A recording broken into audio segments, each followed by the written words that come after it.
Vai lá pra mesa, lá fora. Lá fora não, vai lá pra mesa, lá fora.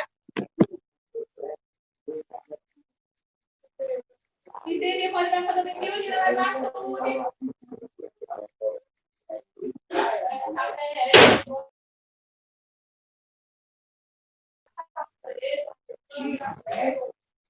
Nessa chega aqui vai caralho. Apressado também.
Pessoal, tá me ouvindo? Oh. Boa noite. Boa noite. E aí, viram o material lá na plataforma? Rapaz, aqui tem uma neblina, aqui em Pedro Avelino, na minha cidade, se neblinar, a net passa o dia todo sem net. Vixe, chegou hoje, era 6h30, deu nem tempo de olhar. Sei. Pois vamos dar início então aqui, né? Mas você colocou hoje, foi? Foi, coloquei hoje. Tá bom. Depois você dá uma olhada lá. A segunda aula, né, de normas e legislação. Essa aula a gente vai falar sobre...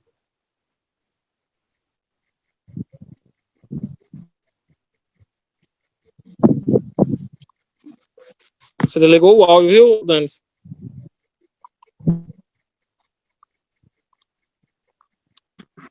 Estão me ouvindo, pessoal?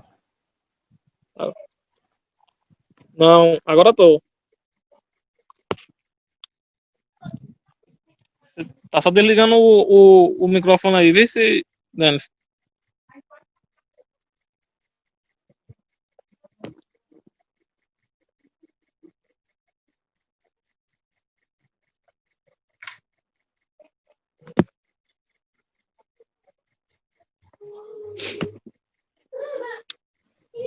Alô? Oi? Agora tô ouvindo. Acho que agora foi, tava travando aqui. Sim. Pessoal, nessa aula a gente vai falar sobre os processos legislativos e as leis, o Diário Oficial e a Constituição Federal Brasileira, certo? Vamos dar início aqui pelo processo legislativo, né? Processo legislativo é o conjunto de exigências, né, e procedimentos para a elaboração das leis, sendo responsabilidade do Poder Legislativo. No caso, as leis, gente, é de responsabilidade do Poder Legislativo, certo? No Brasil, embora o Executivo e o Judiciário também possam, excepcionalmente, redigir leis, a palavra final cabe sempre ao Congresso Nacional, que é a sede federal do Legislativo, estando suas principais normas descritas na seção 8 do título 4, né, da Constituição Federal. Nela menciona-se 7 tipos de legislação, que são leis ordinárias, complementares, delegadas, emendas constitucionais, medidas provisórias, decretos legislativos e resoluções. Vamos falar primeiro das leis ordinárias e complementares, né? Que são as leis ordinárias, são as normas jurídicas com as regras mais gerais e abstratas, ou seja, as leis mais comuns, né? Enquanto leis complementares procuram reforçar a matéria constitucional, seu caráter, pois é de complemento à Constituição. Além de seus processos serem bem similares, ambas podem ser propostas por qualquer membro ou comissão do Congresso Nacional, pelo Presidente da República, pelo Supremo Tribunal Federal, pelos tribunais superiores, pelo procurador, né, geral da República e pelos cidadãos também. Quando nasce no Congresso, o projeto de lei PLO vai para a comissão técnica, né, que é competente da casa originária, que é a Câmara dos Deputados, com 35 comissões, ou o Senado com 11. Quando vindo de algum membro externo ao Congresso, o PL é apresentado à Câmara. Se a comissão entender que o projeto é constitucional, legal e útil à sociedade, né, ele o envia para votação em plenário, onde a aprovação depende da maioria simples, ou seja, no mínimo 50% dos votos dos congressistas presentes. No caso, tem que ter no mínimo 50% dos votos, né, de todos os presentes ali, para que aquela lei seja realmente aprovada. Em caso de rejeição, o projeto é arquivado, e em aprovação ele segue para outra casa de Congresso, que se chama, né, a Casa Revisora. A Câmara envia o projeto para o Senado e vice-versa. Se a Casa Revisora aprovar apenas partes do PLO, ela o emenda e devolve para reavaliação da casa inicial, que pode aprovar um novo texto ou rejeitá-lo. Se aprovada, no caso maioria simples, né, pela Casa Revisora, a lei é enviada para sanção ou voto presidencial. Aí, se o presidente não se pronunciar em até 15 dias do seu recebimento, considera-se que a lei sancionada, seguindo-se sua promulgação, torna-se válida oficial, né? E em caso de veto, porém, ambas as casas se reúnem para apreciá-la, sendo que um veto só é derrubado com maioria absoluta de votos, ou seja, no mínimo metade de todos os congressistas, não só os presentes, derrubado o veto, segue a lei de promulgação, né? No caso, eles têm um prazo de até 48 horas se o presidente não promulgá-la. Caso o presidente do Senado fazer o contrário, né? O presidente do Senado deve refazê-lo. E se mantido, no caso, se mantido como estava, ela é totalmente arquivada, certo? Com projetos de lei complementares, a única diferença é que, no lugar da maioria simples, as votações são por maioria absoluta. A Constituição estabelece limites para a proposição de leis por não congressistas, sendo estes mais rigorosos com projetos de lei de iniciativa popular, que são as PLPs, que precisam de apoio de 1% dos eleitores, né, distribuídos em ao menos 5 estados, com no mínimo 0,33% de apoio a cada estado. Vamos falar agora das emendas constitucionais. A Constituição brasileira é um documento rígido que não pode ser facilmente alterado. Como lei máxima da nação, modificações em seu texto devem ser consideradas com extremo cuidado, visto que repercutirão em toda a legislação subordinada. Sendo este o propósito das emendas, seu processo exige grande consenso entre os parlamentares, né? Emendas podem ser propostas pelo presidente da República, por metade das assembleias legislativas do país ou por, no mínimo, 1/3 dos membros de qualquer casa de Congresso. Além de não poder ser realizadas durante intervenção federal e estado de emergência ou sítio, elas não podem prejudicar a federação, ou seja, o voto, a separação dos poderes e os direitos e garantias individuais são as chamadas cláusulas pétreas da Constituição. Feita a proposta, cada casa do Congresso deve discuti-la e votá-la em 2 turnos, havendo aprovação somente com mais de 60% dos votos em ambas. Se rejeitada, a matéria da proposta não pode ser repetida na mesma sessão legislativa, ou seja, uma nova tentativa ocorre só no ano seguinte. E as leis delegadas, pessoal, elas são exclusivas do presidente da República, certo? Essas leis só são possíveis com a concessão do Congresso, que delega seus poderes de legislação. Para promulgá-las, o presidente primeiro envia uma solicitação ao Congresso. Esta pode ser aprovada por maioria simples, em sessão conjunta ou separada das casas, tornando-se, neste caso, uma resolução que estipula as condições para o uso dos poderes delegados. Uma delegação típica é quando o Congresso permite ao presidente elaborar e promulgar leis sem sua apreciação. Quando a lei quando a lei, mesmo delegada, precisa ser remetida ao Congresso, caracteriza-se como uma delegação atípica. Vamos falar agora de medidas provisórias. Outro recurso exclusivo do presidente, certo? Esses são os instrumentos com força da lei para situação de grande urgência. Sua vigência é imediata, mas temporária. 60 dias prorrogáveis por outros 60. E depende da aprovação pelo Congresso para ser efetiva como lei. Se não averiguadas após 45 dias de sua instauração, a MP tranca todas as pautas da casa que se encontram. O processo é similar ao de uma lei ordinária, sendo primeiro avaliadas por uma comissão mista, depois votadas em plenário e, se aprovadas, votadas em plenário da outra casa. As aprovações requerem maioria simples dos votos e rejeição em qualquer etapa resulta em arquivamento, né?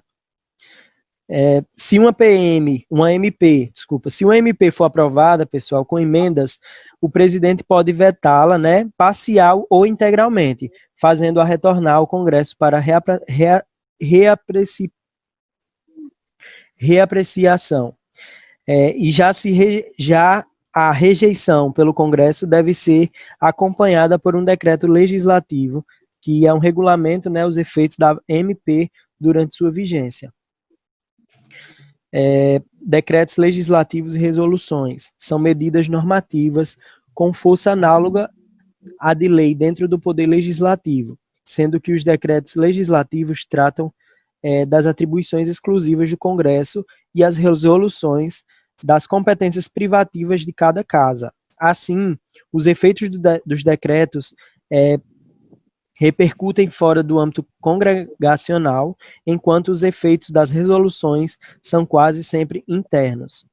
No caso, decretos legislativos dependem de aprovação por maioria simples em cada casa, enquanto resoluções seguem os regimentos internos, tanto do Congresso quanto de suas casas, a depender de quem as propõe. O processo independe de sanção presidencial. Uma vez aprovados, ambos seguem para a promulgação pelo presidente do Senado. Vale notar que decretos legislativos não são decretos, né? São atribuições do Poder Executivo. E nem decretos de lei, pois a sua forma não legal, PES. Diário Oficial. O que é o Diário Oficial? Então, vamos falar agora de Diário Oficial. O Diário Oficial da União é um veículo, né, de comunicação no qual são publicadas emendas constitucionais, leis, decretos, instruções normativas, portarias, atos normativos e interesse geral, atos de interesse de servidores da administração pública federal, assim como contratos, editais e avisos editoriais. O Diário Oficial é um jornal de gerenciamento de órgãos públicos do governo federal, né? Normalmente, os governos tornam públicos leis, decisões, resoluções, outro assunto que seja de relevante para a sociedade. Vamos lá. Existem algumas diferenças referente quando o assunto se é Diário Oficial, né? Por exemplo, tem o DOU, que é referente ao Diário Oficial do Governo Federal. O Diário da União é identificado por esta sigla, né, no caso DOU. Neste Diário Oficial da União, é possível localizar-se leis, artigos, citações, entre outros. Aí existe também o DOE, né, neste refere-se ao veículo de comunicação oficial do Estado, né. Neste Diário Oficial do Estado, é possível localizar sua publicação e publicações que acontecem para a propagação de ações do governo do Estado, né? Diferentemente do Diário da União, esse veículo tem uma menor abrangência, né? Porque abrange somente o Estado. E o outro abrange, no caso, o Diário da União abrange, né, toda a população.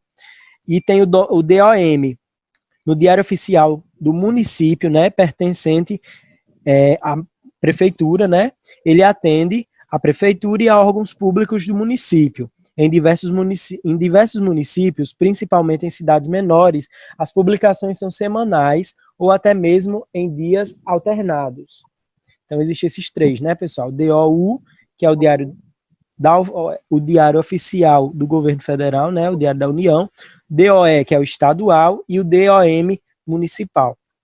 O Diário Oficial também abrange um anúncio de concursos públicos e seus resultados, ou até mesmo está envolvido com processos judiciais ou administrativos. É importante ter em mãos e acompanhar o DOM, DOE e o DOU.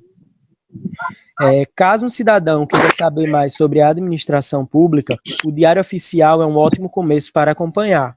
Existem também, além do Diário da União, outros meios de comunicação que o governo possui com a sociedade. Porém, o Diário Oficial é exclusivo para esse tipo de informação. O Diário da União também pode ser utilizado pelo governo de forma clara para informar sobre a administração. O Jornal Diário Oficial da União conta com informações confiáveis, né, de modo que o Jornal Diário Oficial da União é utilizado por empresas e órgãos públicos para verificar se ações foram oficializadas ou publicar no Jornal Diário Oficial da União dispensa de funcionários e abandonos de emprego. Então, se vocês têm interesse em concursos públicos, processos administrativos ou judiciais, se possui interesse em assuntos relacionados sobre administração pública, você agora sabe o que significa Diário Oficial e para que serve o Diário da União. As publicações no DOU são de âmbito federal e servem para comunicar e validar o assunto de interesse da sociedade. É bastante comum encontrar a sigla DOU, Diário da União, em leis e comunicados oficiais, pois o Diário Oficial serve como documento para a validação de atos de governo federal. E por último, o último tópico da nossa aula, que é a Constituição Federal, né? A atual Constituição Federal é a 7ª na história do Brasil e foi promulgada em 5 de outubro de 1988. De todas as atribuições de um presidente da República, a fundamental é zelar pela Constituição da República. O documento é um conjunto de regras de governo que rege o ordenamento jurídico de um país. A versão em vigor atualmente, pessoal, é a 7ª da história no Brasil. Ela foi promulgada em 5 de outubro de 1988, né? O texto marcou o processo de redemocratização após período de regime militar, né, de 1964 a 1985. Em países democráticos, a Constituição é regida por uma Assembleia Constituinte, formada por representantes escolhidos pelo novo. No Brasil, a Constituição de 1988 foi elaborada pelo Congresso Constituinte, né, composto por deputados e senadores eleitos democraticamente em 1986 e empossados em fevereiro de 1987, né, no ano seguinte. O trabalho, concluído em 1 ano e 8 meses, permitiu avanços em áreas estratégicas como saúde, né, com a implementação do Sistema Único de Saúde, e o direito da criança e do adolescente e o novo Código Civil. A Constituição deve regular e pacificar os conflitos e interesses de grupos que integram uma sociedade. Para isso, estabelece regras que tratam desde os direitos fundamentais do cidadão até a organização dos poderes, defesa do Estado e da democracia, né? Ordem econômica e social. A Constituição da República Federativa do Brasil de 1988, ou Constituição de 1988, é a atual Carta Magna do Brasil. Ela é a 7ª Constituição do país e a 6ª de sua república, bem como a última a consolidar a transição de um regime autoritário, né, que foi a ditadura militar, que ocorreu de 1964 a 1985, para um democrático, né, nova república, que foi no final dessa ditadura, né, que foi no ano de 1985.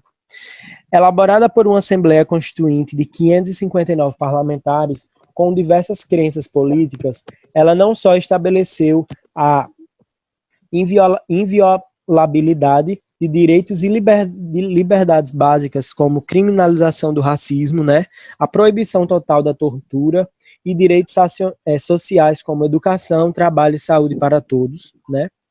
Em sua face menos liberal, contudo, ela permitiu certo inchaço do poder executivo e decretou o monopólio estatal em áreas como a exploração de recursos do subsolo e do petróleo, né? Características do contexto histórico. A Carta de 1988 foi uma constituição promulgada, ou seja, contou com a participação popular em sua elaboração. Então, pessoal, esse foi o material que eu coloquei lá hoje, certo? Eu vou estar colocando para vocês 2 atividades referentes a esse material e um vídeo de apoio. Eu estou tentando baixar o vídeo na plataforma, só que a internet não estava ajudando. Assim que eu colocar, eu aviso a vocês. Sobre o que eu falei aqui, vocês têm alguma pergunta, fazer alguma dúvida? Não. Missilene, Daniel, Eu não. João Paulo. Por enquanto não, só quando sair a atividade. Pronto. Todo mundo fez a atividade passada? Eu fiz, professor, já enviei já pelo e-mail e não tenho nenhuma dúvida quanto aos slides, não. Foram bem claros quanto à questão da explicação. Então não restou dúvida, não, ok? Pronto, ótimo então. Pois eu vou colocar lá, pessoal. Vai ser 2 atividades, certo? A primeira eu vou colocar uma cruzada para vocês. Todas as respostas dessa cruzada vão estar dentro do slide. E a segunda vai ser baseado no vídeo de apoio que eu vou colocar lá para vocês, tá certo? Relacionado a esse slide aqui, a esses 3 tópicos que a gente falou aqui na aula ao vivo, tá certo? Certo. Pronto, então no mais é isso, viu, pessoal? Qualquer coisa, vocês podem falar, chamar no WhatsApp que a gente resolve, viu? Qualquer bronca. Tá bom. Pois boa noite, pessoal. Valeu, obrigado. Tchau. Não. Valeu, professor. Tchau.